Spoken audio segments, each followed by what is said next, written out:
তো সৃষ্টিকর্তার পক্ষ থেকে দুই কালারে অবশ্যই আল্লাহ প্রদত্ত সৃষ্টিকর্তার নিয়ামত আর কি বলা যায়। ওর নাম হচ্ছে লাসা। ও হচ্ছে সিদ্ধ মাংস, মাছ এগুলোই বিশেষ করে খায়, আবার পেট ফুড খায়। পার্সিয়াল।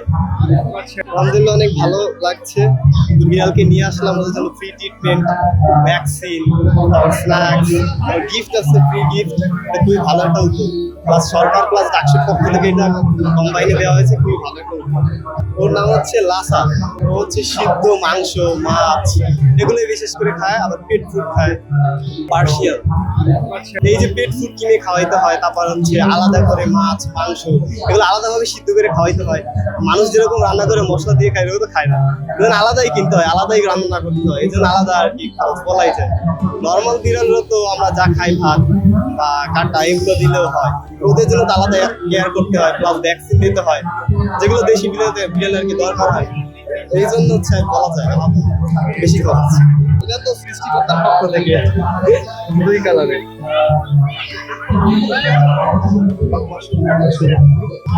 এটা তো কেনার সময় অবশ্যই আল্লাহ প্রদত্ত সৃষ্টিকর্তার নিয়ামত আর কি বলা যায়।